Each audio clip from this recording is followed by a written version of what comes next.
Hello बच्चों, material science के हम यहाँ पर एक रिवीजन क्लास लेकर आए हैं और जितने भी टॉपिक्स हैं आप लोगों के एग्ज़ाम के लिए, उन टॉपिक्स को हम लोग जो हैं इन एमसीक्यूज के थ्रू एक बार रिवाइज कर लेते हैं। तो पहला क्वेश्चन देखते हैं बच्चों। यहाँ पर पहला क्वेश्चन कह रहा है which one of the following was not used for understanding the mechanics of heat treatment. कौन सा ऐसा डायग्राम है इनमें से, ठीक है, कौन सा ऐसा डायग्राम है बच्चों जो कि इस्तेमाल नहीं किया जाता है, किसके लिए, आपका मैकेनिक्स ऑफ हीट ट्रीटमेंट को समझने के लिए। ठीक है, ट्रिपल टी डायग्राम तो बहुत जरूरी है आपको बच्चों, ठीक है। और triple T diagram time temperature transformation diagram होते हैं बच्चों, ठीक है, जिन्हें हम अक्सर सी या एस कर्व भी कह देते हैं बच्चों। सी कर्व भी कह देते हैं ना, सी कर्व, या कभी कभार एस कर्व भी कहते हैं, ठीक है, एस कर्व भी कहा जाता है। लॉग पेपर पर ये डायग्राम बना होता है जिससे कि रेट ऑफ ट्रांसफॉर्मेशन का हमें पता चलता है, तो ये तो बहुत जरूरी है।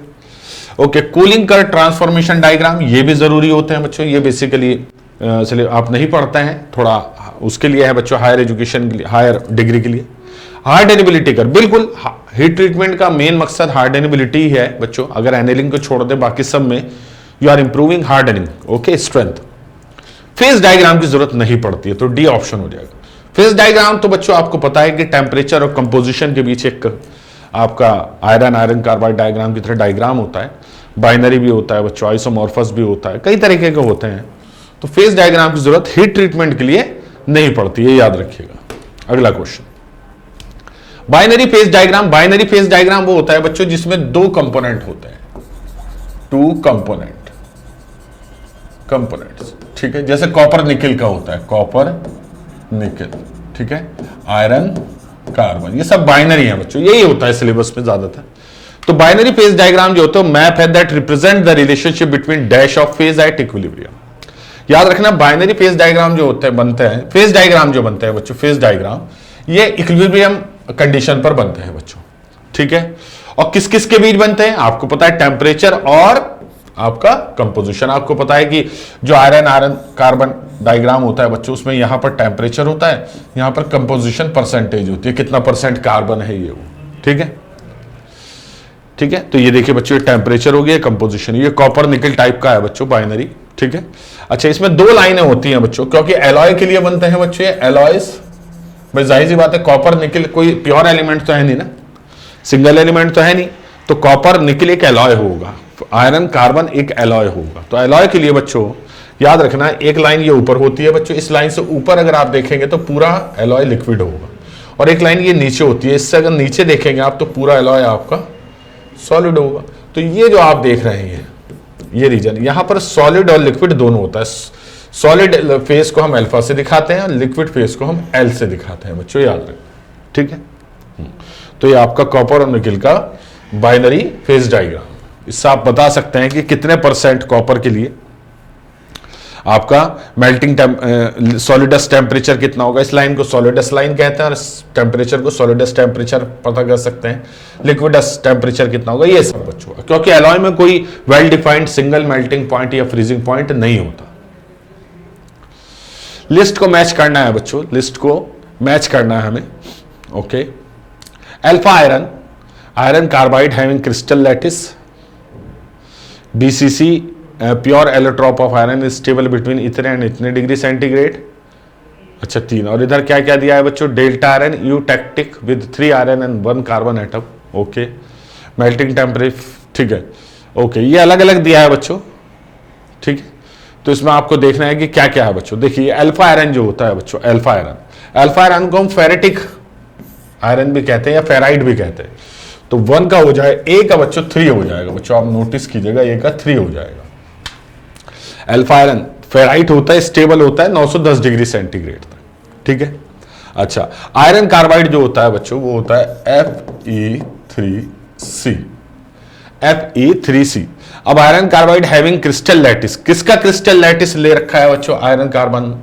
ये पूछा है कि आयरन कार्बाइड का जो क्रिस्टल लैटिस है बच्चों, उसे क्या कहते हैं बच्चों, उसे सीमेंटाइट कहते हैं बच्चों। तो ए का हो गया 3, बी का हो गया बच्चों 4, बी का हो गया 4, ठीक है। अच्छा, BCC pure allotrope of iron is stable in between 1388 degree. जो बीसीसी प्योर एलोट्रॉप होता है आयरन का, तो वो वाला एलोट्रॉप पूछा। एलोट्रॉप कौन सा है बच्चों आयरन के? बच्चों अल्फा है, गामा है, डेल्टा है। ठीक है, तो अल्फा तो आपका रूम टेम्परेचर पे होता है बच्चों, गामा आयरन आपका 910 से लेके 1300 डिग्री सेंटीग्रेड तक होता है, 1350, और इससे ऊपर 1300 से 1535 ये मेल्टिंग पॉइंट होता है ना। इसके बीच जो आपका एलोट्रॉप होता है, जो फेज होती है आयरन की, वो डेल्टा आयरन होती है बच्चों। ये डेल्टा आयरन, तो सी का 1, तो 3 4 1 ये हो जाएगा बच्चों। ठीक है, okay. Pearlite phase in iron carbide phase diagram is, pearlite phase जो होती है बच्चों कहां मिलती है? देखिए, अगर आप ये है, देखिए बच्चों परलाइट फेज कह रहा है कहां मिलती है। देखिए यहां पर एक EU टेक्टोइड पॉइंट होता है फेज डायग्राम में, ये यहां पर कार्बन परसेंटेज होती है 0.76%, याद रखना EU टेक्टोइड पॉइंट पर कार्बन परसेंटेज 0.76% होती है, और टेम्परेचर लगभग 727 या 723 डिग्री सेंटीग्रेड होता है। अब अगर कोई ऐसा, मान लीजिए एक लाइन में ऐसे ड्रॉ करता हूं बिल्कुल वर्टिकल, यहां, तो ये 0.76% हो गया। अब अगर मान लीजिए ऑस्टेनाइट यहां है, यानी कि ऑस्टेनाइट में कार्बन कितना है? 0.76% है। अब इसे अगर 0.76% को बदले बिना आप इसे ठंडा करेंगे तो बनेगा बच्चों परलाइट। क्या बनेगा बच्चों? परलाइट बनता है। ठीक है, क्या बनता है बच्चों? परलाइट। तो ये क्वेश्चन पूछ रहा है बच्चों, pearlite phase in iron carbide phase diagram is eutectic phase, hypoeutectic, eutectoidal mixture होता है बच्चों, याद रखना।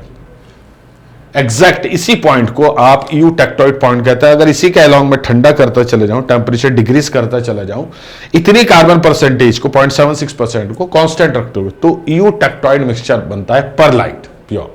इधर देखेंगे बच्चों आप, इधर तो इधर बनेगा alpha plus pearlite, alpha plus pearlite, और अगर इधर देखें बच्चों तो क्या बनेगा? Alpha plus cementite. ठीक है, ये देखिए फेराइट एंड Fe3C इस तरीके से। ठीक है, यहां पर एग्जैक्टली क्या बनता है बच्चों? परलाइट बनता है, आपको ये याद रखना है। ठीक है, ओके, हाँ, सॉरी, परलाइट प्लस सीमेंटाइट बनता है, परलाइट प्लस सीमेंटाइट बनता है। ठीक है, चलिए, विच आर द, एक सेकेंड, ये कह रहा है इन यूटेक्टोइडल रिएक्शन। यूटेक्टोइडल रिएक्शन क्या है बच्चों? इसी डायग्राम से देखिए, यहां गामा है और बन क्या रहा है बच्चों? परलाइट। तो यूटेक्टोइड जो रिएक्शन होती है बच्चों, वो होती है बच्चों गामा को जब आप ठंडा करेंगे, कूल, कितने टेम्परेचर से? Below 727 degree centigrade. Carbon percentage कितनी है? 0.76% कार्बन। तो क्या होता है बच्चों? आपका परलाइट बनता है। क्या बनता है बच्चों? परलाइट। तो कह रहा है in eutectoid direction a solid phase transform into 2 other solid form. ये भी सॉलिड है, ये भी सॉलिड है, लेकिन 2 नहीं है, एक ही तो सॉलिड फॉर्म है। एक्चुअली परलाइट जो होता है कॉम्बिनेशन होता है अल्फा प्लस Fe3C का, इसका एक कॉम्बिनेशन होता है बच्चों। ठीक है, हाँ, तो परलाइट में अल्फा फेज भी होती है और सीमेंटाइट फेज भी होती है, याद रखना बच्चों। तो यानी कि एक सॉलिड फेज से 2 सॉलिड फेज बन रही है। तो इसे ऐसे भी दिखाते हैं बच्चों, सॉलिड 0.76% कार्बन, ठीक है, और 727 डिग्री सेंटीग्रेड। तो यहां पे एक सॉलिड ये बनेगा और एक सॉलिड ये बनेगा, जो कि परलाइट होगा। रिवर्सिबल होती है, इधर उधर हो जाती है। ठीक है, अच्छा, which one of the following is correct in case of eutectoid reaction occurring in iron carbon phase diagram? Austenite convert होगा फेराइट और सीमेंटाइट में, इसे फेराइट कहते हैं, इसे सीमेंटाइट, तो यही आंसर हो जाएगा। क्योंकि यहां कहीं देखेंगे आप परलाइट नहीं लिखा है, ऑस्टेनाइट, फेराइट और सीमेंटाइट में आपका क्या होगा बच्चों? कन्वर्ट हो जाएगा। अब याद रखना, फेराइट अलग से है तो उसे अल्फा कहेंगे, सीमेंटाइट अलग से है तो उसे Fe3C कहेंगे, लेकिन अगर इनका कॉम्बिनेशन होता है बच्चों तो उसका एक अलग नाम होता है, उसे हम परलाइट कहते हैं बच्चों, परलाइट कहते हैं। तो परलाइट ही बन रहा है, लेकिन फेराइट और सीमेंटाइट तो है ही उसमें। ओके, ये हो गया। अगला question, which of the following phase of steel is not present in iron carbon phase diagram? देखिए, आयरन कार्बन फेज डायग्राम में वो फेज नहीं होगी जो कि स्टेबल नहीं है, इक्विलिब्रियम में नहीं रह सकती, क्योंकि ये इक्विलिब्रियम डायग्राम। तो नॉन इक्विलिब्रियम डायग्राम कौन सा होता है बच्चों? वो होता है triple T diagram, triple T diagram. तो इसमें नॉन इक्विलिब्रियम होता है बच्चों, जबकि इक्विलिब्रियम डायग्राम फेज डायग्राम होता है। तो ट्रिपल टी डायग्राम, अब आयरन कार्बन डायग्राम में अल्फा होता है, बिल्कुल होता है, सिमेंटाइट होता है, बिल्कुल होता है, ऑस्टेनाइट होता है, बिल्कुल। मार्टेनसाइट आपकी मेटा स्टेबल स्टेट है, ये कभी, ये फाइनल नहीं है, इक्विलिब्रियम पे नहीं होती, बल्कि ड्यूरिंग द कूलिंग आपको मिलती है, ड्यूरिंग द कूलिंग मिलती है, आप इसे फाइनली नहीं अचीव कर सकते, ठीक है। तो martensite is the correct answer, जो कि आयरन कार्बन फेज डायग्राम में नहीं मिलेगी। Following is wrong about phase diagram, phase diagram के बारे में कुछ गलत है। It gives information on transformation rate, बस यही सही है इसका आंसर। ये ट्रांसफॉर्मेशन रेट नहीं देता है कभी भी, याद रखना। ट्रांसफॉर्मेशन रेट मतलब कितने टाइम में कितना पोर्शन, कितना percentage of that particular element एक फेज से दूसरी फेज में कन्वर्ट हो रहा है, टाइम में, विद रिस्पेक्ट टू टाइम। तो ये देता है बच्चों ट्रिपल टी डायग्राम, याद रखना। Transformation rate triple T diagram देता, फेज डायग्राम नहीं देता। Relative amount of different phase can be found under equilibrium condition, क्या इक्विलिब्रियम कंडीशन में हम अलग अलग जो भी फेजेस हैं प्रेजेंट उस पर्टिकुलर एलिमेंट में, उनकी परसेंटेज फाइंड आउट कर सकते हैं, बिल्कुल कर सकते हैं, ये करेक्ट है, ये करेक्ट है।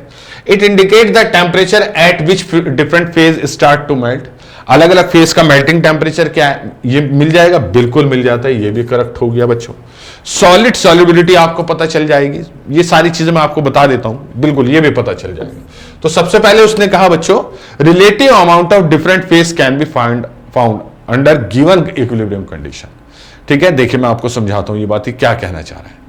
इसमें देखिए बच्चों, इसमें देखिए बच्चों, तो आप देख रहे हैं बच्चों कि इन दोनों लाइनों के बीच ना तो हम अल्फा प्लस, मान लीजिए इस पॉइंट पर मैं पूछता हूं कि कितनी अल्फा है कितनी लिक्विड है, यानी कि कितनी सॉलिड है कितनी लिक्विड है, ये बताना थोड़ा मुश्किल है ना। तो इसके लिए हम टाई लाइन का इस्तेमाल करते हैं, ऐसे एक हॉरिजॉन्टल लाइन खींचते हैं, क्या बच्चों, टाई लाइन। और इस टाई लाइन की मदद से हम एक रूल लगाते हैं बच्चों, लीवर रूल। तो लीवर रूल के फॉर्मूले से आप लोग बता सकते हैं कि कितना इस सॉलिड प्लस लिक्विड के मिक्सचर में कितना परसेंट सॉलिड है कितना परसेंट लिक्विड है, ये बता सकते हैं। और उसमें क्या क्या परसेंटेज है पर्टिकुलर कॉपर की और निकल की, ये भी बता सकते हैं। ये भी फेज डायग्राम है, ये बता सकते हैं। दूसरा बच्चों आप यहां देखिए, अब यहां क्या आप पर्टिकुलर टेम्परेचर पे कितना क्या कंपोजिशन है बता सकते हैं, बिल्कुल बता सकते हैं। मान लीजिए मुझे यहां देखना है 1100 पे कितना है, और इस पॉइंट पे तो बस इससे नीचे आ जाऊंगा मैं, मुझे पता चल जाएगा कार्बन कितना आयरन कितना है, बिल्कुल बता सकते हैं।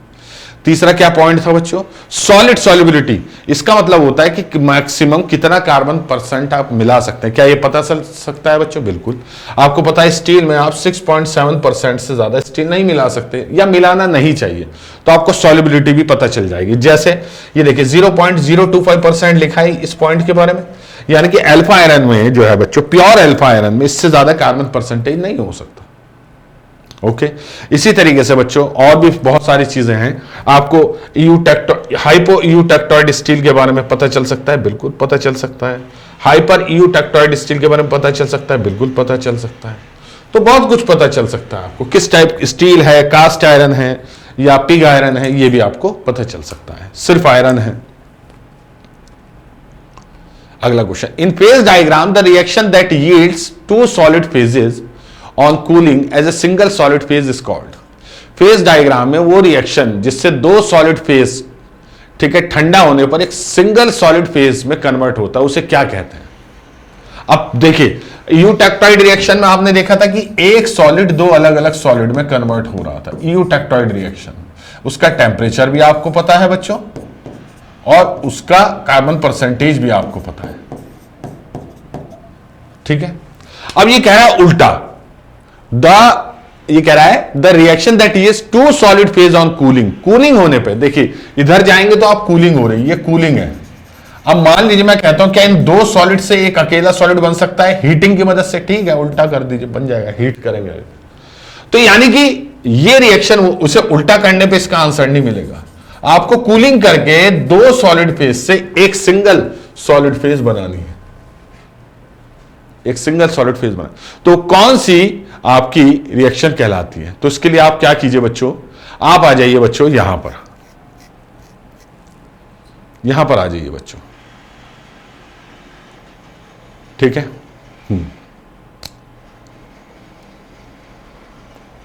ठीक है, देखिए एक तो पॉइंट यूटेक्टॉइड पॉइंट ये हो गया बच्चों, एक ये होता है बच्चों यूटेक्टिक पॉइंट। तो इसमें क्या होता है बच्चों, एक लिक्विड को अगर आप ठंडा करोगे तब आपके दो सॉलिड बनेंगे। तो लिक्विड को जब ठंडा करके दो सॉलिड बनते हैं उसे कहते हैं यूटेक्टिक पॉइंट। क्या कहते हैं बच्चों से? Eutectic point. तो यानी कि यूटेक्टॉइड रिएक्शन नहीं है इसका आंसर, यूटेक्टिक नहीं है। बचता क्या है बच्चों? Peritectic, peritectoid reaction. Peritectoid reaction कहां होती है बच्चों?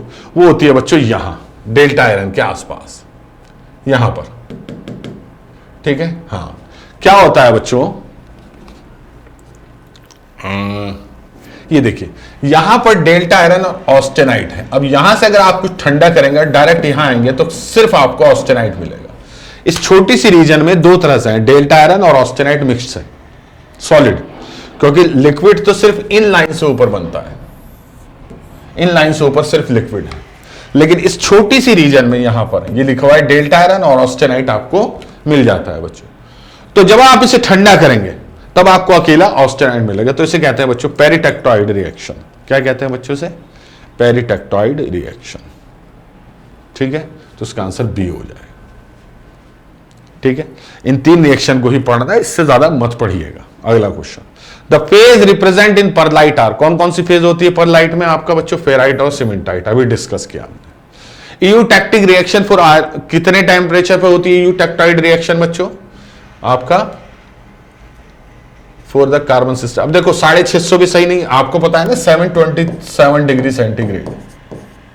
अब इसके आसपास का देख लीजिए कोई टेम्परेचर। यूटेक्टिक, अच्छा सॉरी यूटेक्टिक पूछ रहा है, आई एम सॉरी बेटा, यूटेक्टिक। तो यूटेक्टिक कौन सी रिएक्शन थी बच्चों? जहां पर एक लिक्विड दो सॉलिड में कन्वर्ट हो रहा था, ऑस्टेनाइट और सीमेंटाइट में। तो ये टेम्परेचर पूछ रहा है कितना? कितना है? 1148 degree centigrade. Eutectoid 727 degree centigrade पे, यूटेक्टिक 1148 डिग्री सेंटीग्रेड पे। तो ये जो मैंने लिख दिया यहां पर ये गलत है बच्चों। यूटेक्टिक जो होगा, ये याद रखना, यूटेक्टॉइड से स्टील ही बनेगा, यूटेक्टिक से हमेशा कास्ट आयरन बनेगा। तो 1148 degree centigrade. If a particular iron carbon alloy contains less than 0.83% carbon, it is called. अगर कोई ऐसा आयरन कार्बन एलॉय है जिसमें कार्बन परसेंटेज इससे कम है तो उसे क्या कहते हैं बच्चों? उसे कहते हैं हाइपोयूटेक्टॉइड स्टील। क्या कहते हैं बच्चों? हाइपोयूटेक्टॉइड स्टील। अच्छा, अगर कार्बन परसेंटेज इससे ज्यादा है तो उसे कहते हैं बच्चों हाइपर यूटेक्टॉइड स्टील। तो इसमें तो कार्बन परसेंटेज जो है बच्चों वो 0.83 से कम होगी और इसमें कार्बन परसेंटेज 0.83 से ज्यादा होगी। कहीं 0.83 दिया होगा, कहीं 0.76 दिया होगा, कहीं 0.8 भी दे सकता है। और जब कार्बन परसेंटेज एग्जैक्टली 0.8% के बराबर होगी या 0.76 कुछ भी कह सकते हैं बच्चों, इतना चलता है, तब वो कहलाएगा बच्चों यूटेक्टॉइड। क्या कहलाएगा बच्चों? Eutectoid steel. Eutectoid steel. तो ये होगा बच्चों हाइपो। हाइपो कहते हैं पहले को, हाइपर कहते हैं बाद को।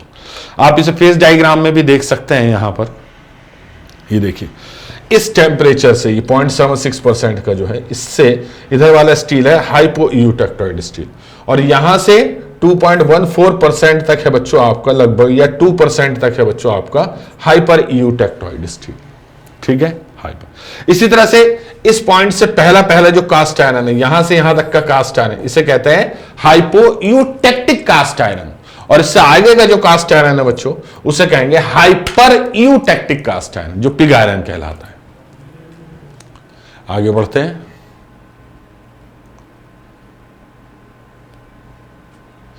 The eutectic percentage of carbon in iron is. जो यूटेक्टिक परसेंटेज होती है बच्चों कार्बन की आयरन में, वो क्या कहलाती है? Eutectic percentage of carbon in iron. तो यूटेक्टिक पूछ रहा है, तो यूटेक्टिक आपको मैंने दिखाया अभी जस्ट कितना परसेंट कार्बन पे है। यहां पर ये कितना परसेंट कार्बन? 4.26%, कहीं कहीं 4.3% भी लिखा होगा। कोई इश्यू नहीं है बच्चों, आप लोग बस आंसर रिलेटेबल देना यहां से, जैसे 4.33%, it's all right. The reaction in which a liquid phase transform into two different solid phases is called. वो रिएक्शन जिसमें एक लिक्विड फेज दो सॉलिड में कन्वर्ट हो जाती है ठंडा होने पर। ये कूल किया आपने तो एक सॉलिड ये बना और एक सॉलिड ये बना। ये कौन सी रिएक्शन है बच्चों? Eutectic reaction. कौन सी है बच्चों? यूटेक्टिक रिएक्शन, याद रखिएगा। गामा आयरन का स्ट्रक्चर कैसा होता है बच्चों? याद रखना एफसीसी होता है, एफसीसी। मार्टेनसाइट का पूछेगा अगर, मार्टेनसाइट उसका बता देना, body cubic tetragonal, BCT, body cubic tetragonal. अच्छा, अल्फा का पूछेगा और डेल्टा का पूछेगा तो बता देना BCC, दोनों का BCC। The metastable aggregate consisting of supersaturated ferrite in which carbon has been finely precipitated in the form of carbide। देखिए दो तरह के होते हैं बच्चों जिसमें फॉर्म ऑफ कार्बाइड दी जाती है। एक तो होता है नीडल शेप में, नीडल शेप। तो नीडल शेप में अगर कहेगा कार्बन किस मेटास्टेबल स्टेट में या सुपर सैचुरेटेड फेराइट में है, तो आप क्या बताएंगे बच्चों? आपका वो मेटास्टेबल एग्रीगेट जो कि सुपर सैचुरेटेड फेराइट भी होता है, यानी कि इसमें एक लिमिट से ज्यादा कार्बन होता है, ठीक है, उसमें अगर फाइनली प्रेसिपिटेटेड है तो आंसर है बच्चों बेनाइट। और कौन सा बच्चों? अपर बेनाइट।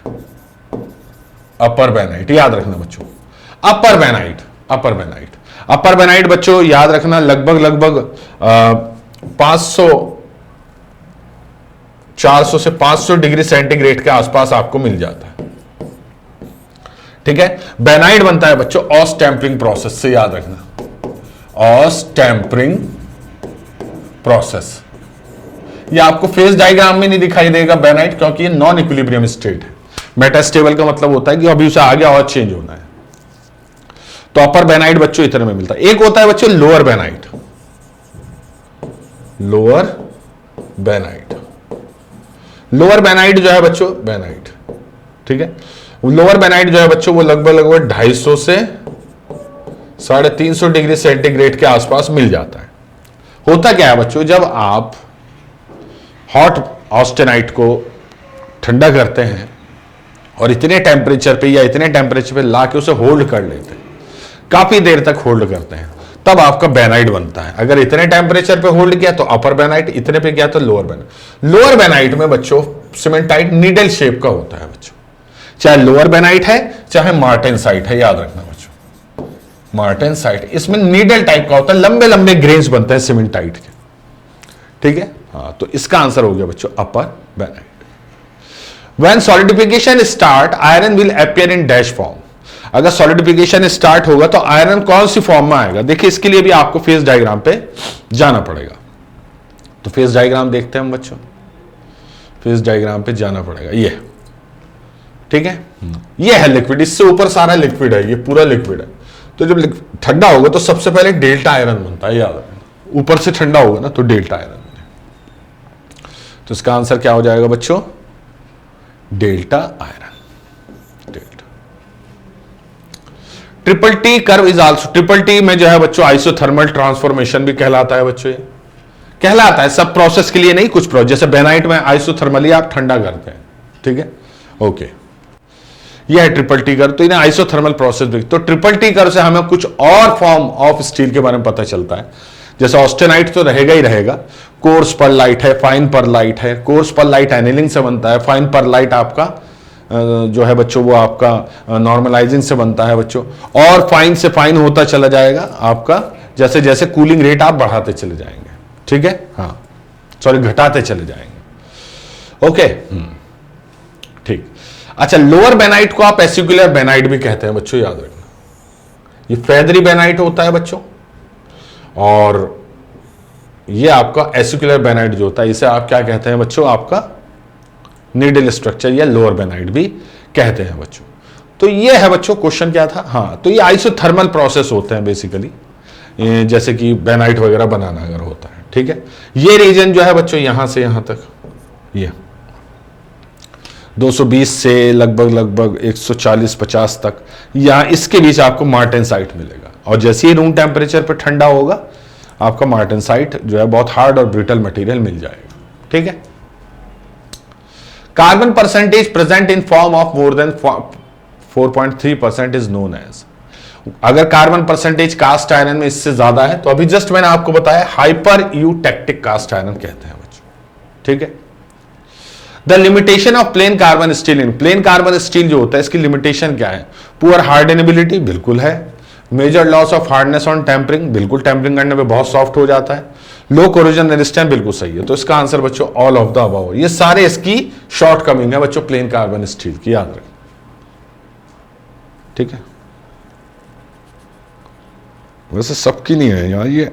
अगर high carbon steel, plane carbon steel तीन कई तरह के होते हैं ना, जैसे low carbon steel, medium carbon steel and high carbon steel. तो ये सही नहीं है क्वेश्चन मेरे ख्याल से,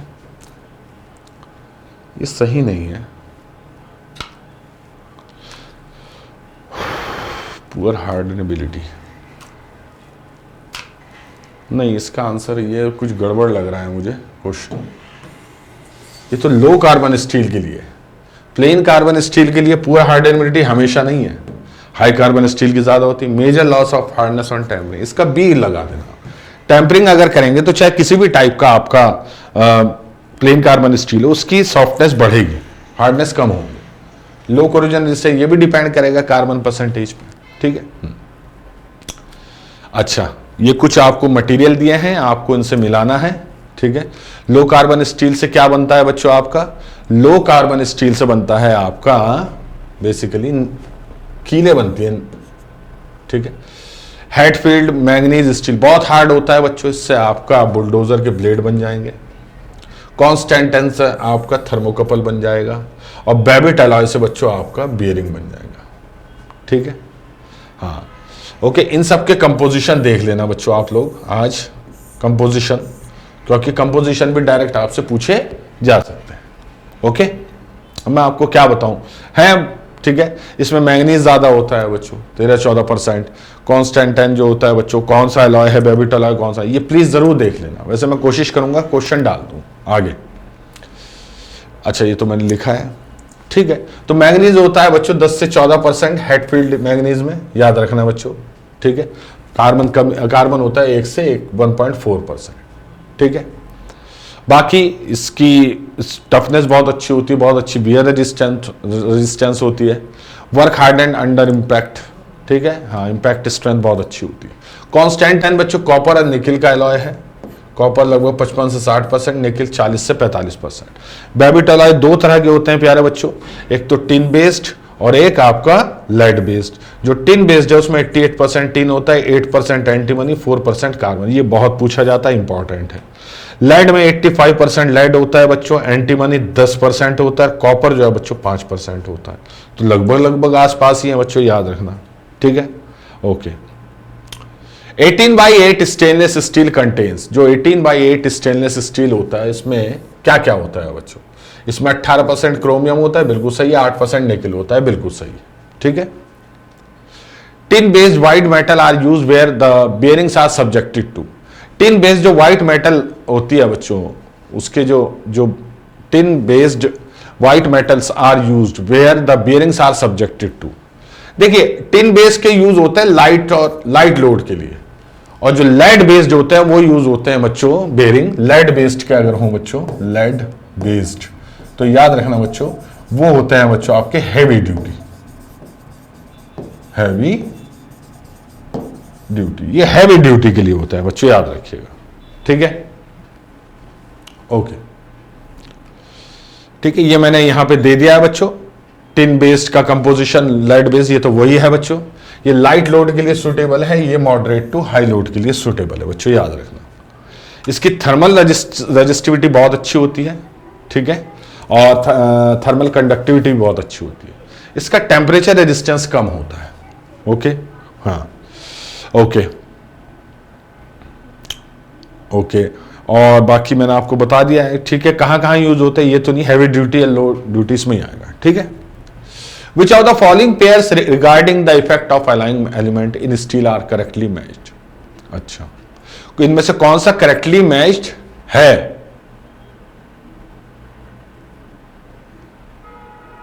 करेक्टली मैच्ड पूछ रहा है। Molybdenum forms abrasion resisting particle, ये तो सही है। फास्फोरस, ये भी सही लग रहा है मुझे, मशीनेबिलिटी इंप्रूव होती है। Cobalt contribute to red hardness, ये भी सही है, ये तो सारे सही हैं। सिलिकॉन रिड्यूस ऑक्सीडेशन, ये रिड्यूस नहीं इंक्रीज होगा बच्चों, इंक्रीज, ये इंक्रीज होना चाहिए। सिलिकॉन से ऑक्सीडेशन रेजिस्टेंस स्टील का बढ़ता है, किल्ड स्टील कहलाता है। तो अच्छा, ये दिए तो है, मुझे लगा इनमें से कोई एक छांटना है, तो 1 2 3 सही है, बाकी आपका डी गलत है बच्चों, ठीक है। हाँ, मोलिब्डेनम से बच्चों जो है वियर रेजिस्टेंस बहुत अच्छी होती है, अब्रेशन रेजिस्टेंस।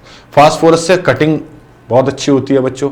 कोबाल्ट से रेड हार्डनेस बहुत अच्छी होती है, नो डाउट। और सिलिकॉन से ऑक्सीडेशन रेजिस्टेंस इंक्रीज होता है, इसलिए ये गलत हो गया, 1 2 3 सही हो गए। Austenite stainless steel contain 18% chromium and 8% निकल, बिल्कुल 18/8 स्टील को ऑस्टेनाइट स्टील भी कहते हैं।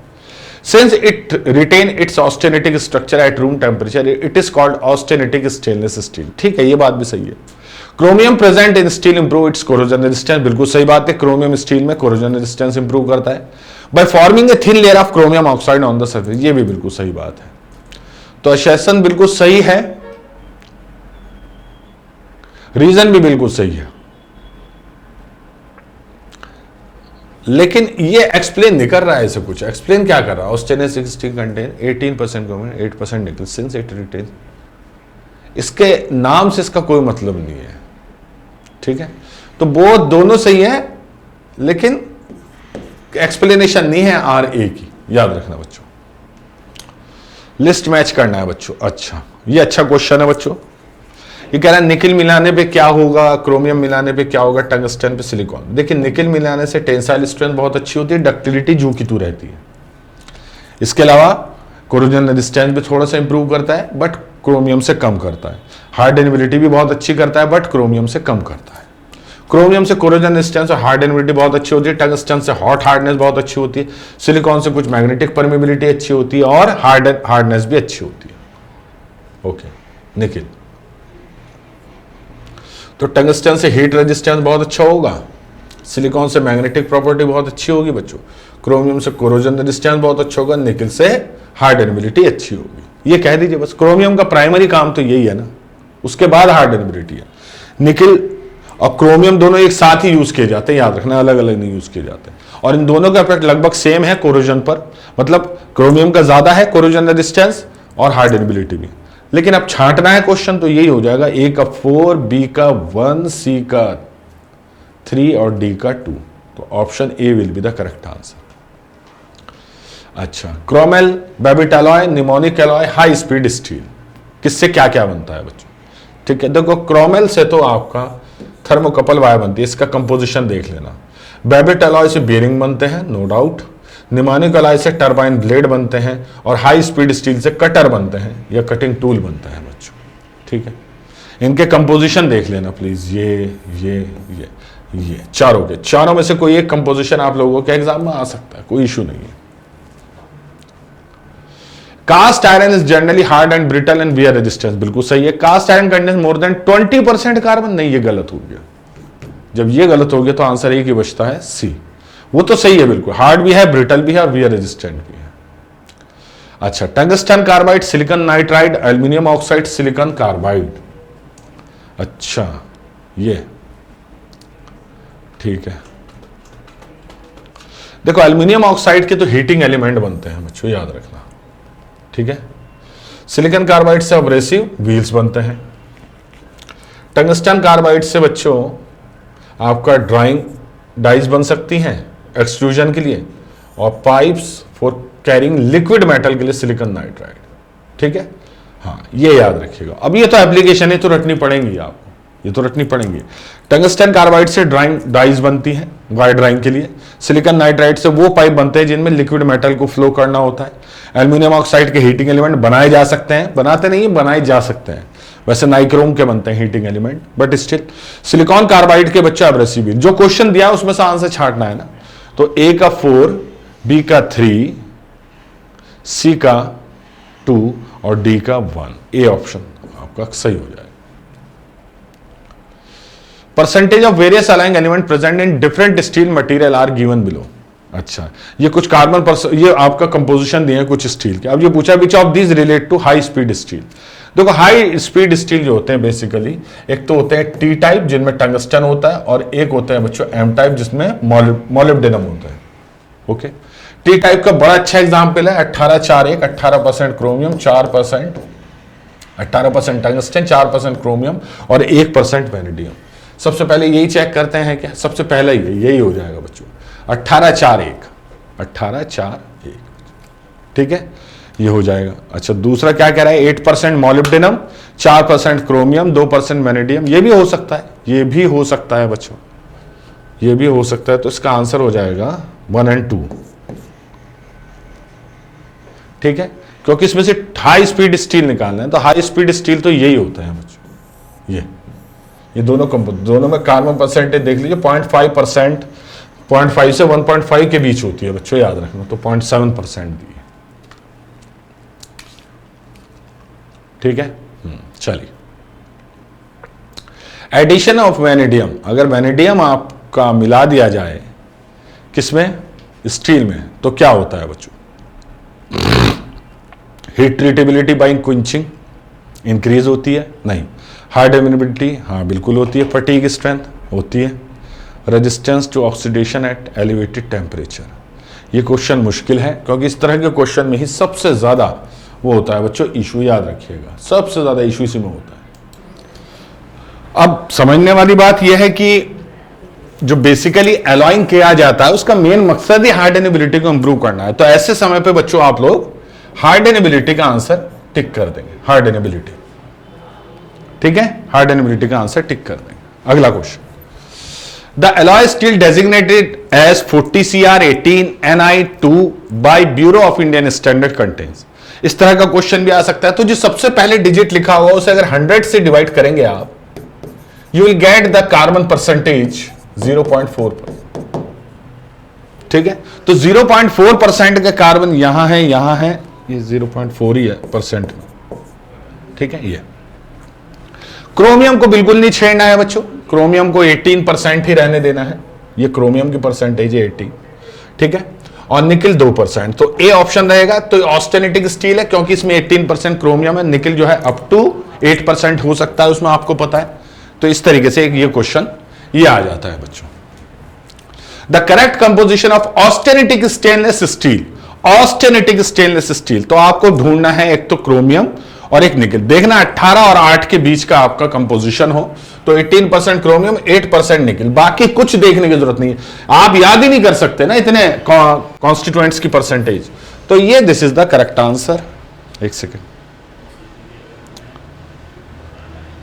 नहीं ये तो बहुत ज्यादा हो जाएगा, हाँ ठीक है, यही सही है, ठीक है। मोनल मेटल, मोनल मेटल क्या होता है बच्चों, आपका कॉपर और निकिल का एक बच्चों मेटल है, जिसमें निकिल जो है लगभग 63% के आसपास होता है बच्चों, ठीक है। तो मोनल मेटल जो होता है मरीन एप्लीकेशन में यूज होता है। आज आपको इसका क्या देखना है बच्चों, परसेंटेज कंपोजिशन। बस 2 ही चीजें याद करनी है बच्चों, मैं आपको नहीं बता रहा हूं, आप खुद देखिएगा, क्योंकि ये बता के कुछ फायदा नहीं होता, खुद से सर्च करते हैं तो याद रह जाता है। आपको कॉपर और निकिल परसेंटेज को ही याद करना है इसमें, और कुछ भी याद नहीं करना, ठीक है।